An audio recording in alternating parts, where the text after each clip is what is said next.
విద్యుత్ కమిషన్ రద్దుపై విచారణను తెలంగాణ హైకోర్టు వాయిదా వేసింది. విద్యుత్ కొనుగోళ్ల అవకతవకలపై ఏర్పాటు చేసిన విచారణ కమిషన్ను రద్దు చేయాలంటూ కేసీఆర్ హైకోర్టులో దాఖలు చేసిన సంగతి తెలిసిందే. అయితే అట్టి పిటిషన్ను విచారించిన ఉన్నత న్యాయస్థానం తదుపరి విచారణ శుక్రవారానికి వాయిదా వేసింది.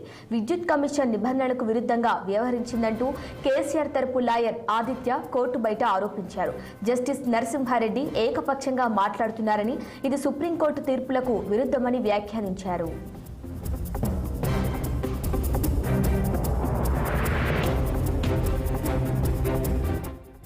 కేసీఆర్ సమాధానం ఇవ్వకముందే విద్యుత్ కమిషన్ చైర్మన్ జస్టిస్ నరసింహారెడ్డి విద్యుత్ కొనుగోలు, పవర్ ప్లాంట్ల నిర్మాణంలో తప్పు జరిగినట్టుగా మాట్లాడారని న్యాయవాది విమర్శలు చేశారు. ఎలక్ట్రిసిటీ రెగ్యులేటరీ కమిషన్ నిర్ణయం తీసుకున్న తర్వాతే విద్యుత్ కొనుగోలు జరిగాయన్నారు. భద్రాద్రి, యాదాద్రి పవర్ ప్లాంట్ల నిర్మాణంలో సాంకేతిక లోపాలు ఉన్నాయని కమిషన్ చెబుతోందని, దేశంలో ఎన్నో పవర్ ప్లాంట్లను ఈ పద్ధతి ప్రకారం నిర్మించినట్లు ఆయన గుర్తు చేశారు. పవర్ ప్లాంట్ల నిర్మాణానికి జాతీయ హరిత ట్రైబ్యునల్ అనుమతి కూడా ఉందన్నారు ఆదిత్య.